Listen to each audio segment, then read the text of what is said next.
Kickoff in Baton Rouge is just around the corner. What are the three biggest what-ifs for LSU football in the 2024 season? Hello, everyone. I'm Chris Phillips of SEC Unfiltered. Appreciate each and every single one of you tuning in. Make sure you like, subscribe, turn notifications. Check us out via podcast, wherever you get your podcasts. You can also find us across all social media platforms, as well as our website, SECUnfiltered.com. We're brought to you by our friends over at Prize Picks. Guys, download the Prize Picks app or go to prizepicks.com. And when you do, use promo code SECU for a first deposit match of up to $100. Again, that's our friends over at Prize Picks, promo code SECU to get your first deposit match today.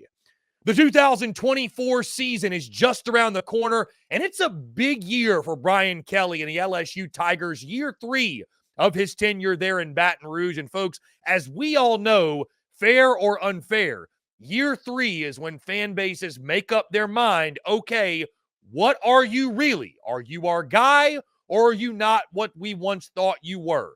And after a season last year that there were a lot of highs, Jaden Daniels won the Heisman Trophy, but the lows of the worst defense in school history, and a season where I think fans of the Bayou Bengals look back and say, what if?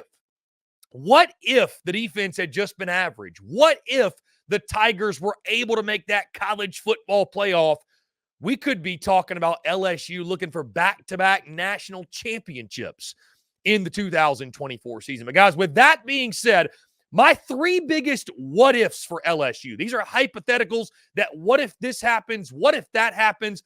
Things that could help shape year 3 of the Brian Kelly era there in Baton Rouge. Guys, we will start with number 1. My first big what-if for LSU this year. And, of course, guys, as you can imagine, the chatter at SEC Media Days, the chatter this preseason as we continue to count down the days till kickoff, it surrounds the quarterback position and Garrett Nussmeier, and how does he fill the shoes of the departed Jaden Daniels?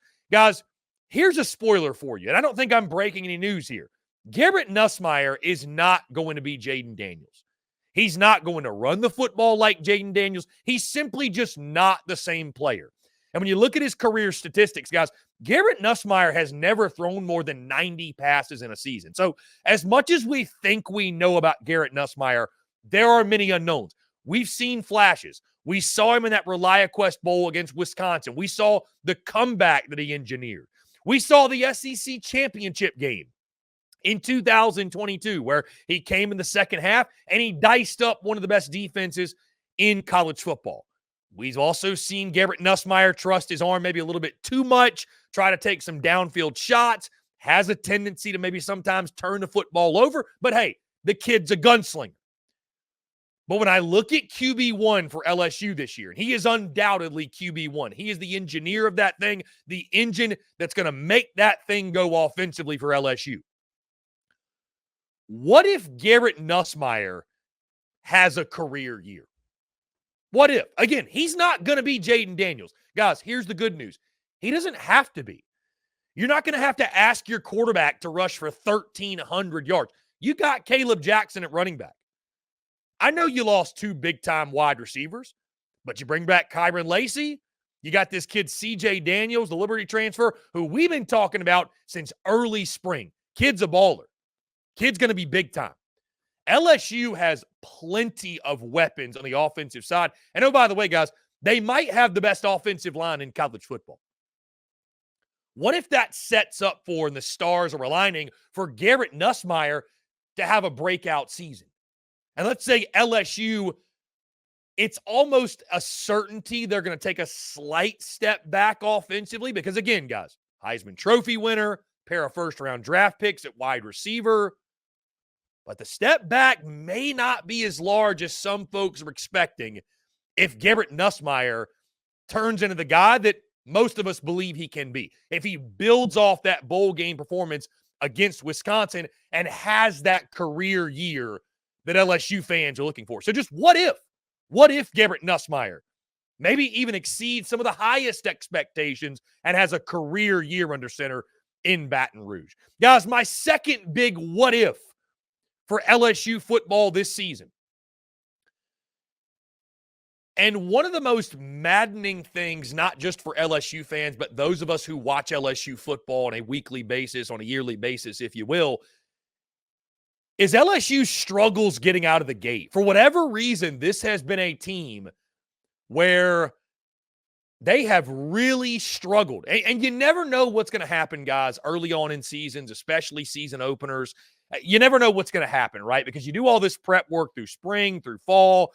You hear college coaches talk all the time, hey, we don't have a preseason. We have no idea, essentially, what we're getting going into week one. I say all that to say this, guys. You look at LSU's schedule this year, and there's some big-time matchups, right? You got the revenge game against Ole Miss. Of course, you play Alabama.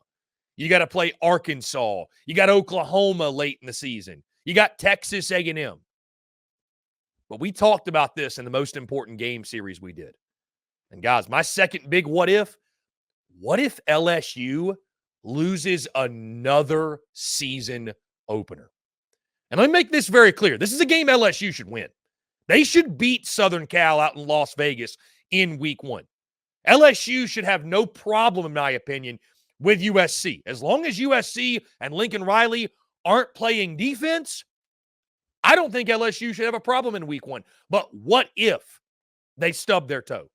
What if, for whatever reason, the Bayou Bengals come out flat yet again? And just the woes of week one. Guys, the Tigers haven't won a season opener since 2019, I believe. It's been that long since LSU has come out of the gate. And I understand they've played Florida State a pair of those years. Like, I understand they're not scheduling the way some others are in their season openers, right? So I get that. But still, you talk to LSU folks, they don't understand it. It is a maddening statistic. And it's, guys, it's one of those games. This is a season-defining game for LSU because you talk about what does Brian Kelly need to do in year 3 for it to be considered a success? What do LSU fans need to see? You stub your toe and you lose to USC in week 1, the pressure is going to be on from the jump, and it's going to be a really, really bad sign for what the Bayou Bengals are looking to accomplish in this 2024 season. So guys, what if LSU loses another season opener? Guys, my final third and what if for LSU this season, my third and final one. We talked about last year. And what's crazy, guys, the worst defense in school history. It's hard to believe how bad LSU was defensively. Give credit to Brian Kelly. Made wholesale changes, brought in a new DC, Blake Baker, Bo Davis coaching the defensive line. Guys, I think we all agree. LSU, what they did in their defensive coaching staff, it's night and day different from last year. Blake Baker's a fantastic DC, and I think he's going to have that LSU defense clicking at some point soon during his career there in Baton Rouge. And if the defense last year, it didn't even have to be good. If the defense was below average, and you're saying, what do you mean below average? That's how bad they were. It was historically bad. If the defense was just below average, that team probably goes to the SEC title. That team's probably in the college ball playoff. That's how good the offense was. And it was incredible to watch LSU's offense bail them out week after week after week. So, guys, my third and final what if is this. What if LSU's defense this year, guys, what if it's just average? What if Blake Baker gets that defense to average? And that sounds crazy. The goal we're shooting for average. After last year, guys, LSU's defense going from what they were to average, Blake Baker should win the Broyles Award. Blake Baker will be the best defensive coordinator in college football. That's not to say there isn't talent. I think the way they're going to utilize Harold Perkins is going to make a lot more sense this year. But with the lack of depth up front, especially at defensive tackle, with some question marks in the secondary, which I think they'll be fine there, but still, there's some question marks. Heck, there's question marks everywhere after last year. But if you get that defense to average, guys, just average, your offense is still going to be pretty good. And I think that's going to spell a really big season for LSU. Going to be a great sign for Blake Baker, obviously, and what he is. I mean, they're going to be better fundamentally and from a culture standpoint immediately. The way they hustle to the football, the way you're going to see 11 purple and yellow jerseys getting after it. Like, I think they're going to be much better from that standpoint immediately. But if they can stay healthy, they've got to do that up front especially. If they can stay healthy, Harold Perkins Jr. returns to his normal form that we expect him to be, and the secondary, some young guys step up. Guys, if they're just average defensively, this is a team we're talking about in the 12-team college football playoff. I have no doubts about that. So what if the defense makes that big jump? What if the defense goes from being historically bad last year to just average this year? Guys, I think that's all it's going to take. Just an average defensive product, and LSU is going to be cooking. So, guys, my 3 biggest what-ifs for the LSU Tigers this season. Number 1, what if Garrett Nussmeier has a career year? Number 2, what if LSU loses another season opener? And number 3, what if the defense is just average? Guys, that's going to do all for me. Appreciate each and every single one of you tuning in. Make sure you like, subscribe, turn notifications. Check us out via podcast, wherever you get your podcast. You can also find us across all social media platforms, as well as our website, SECUnfiltered.com. Until next time, guys, I'm Chris Phillips of SEC Unfiltered. Appreciate each and every single one of you tuning in, and we'll catch you on the other side.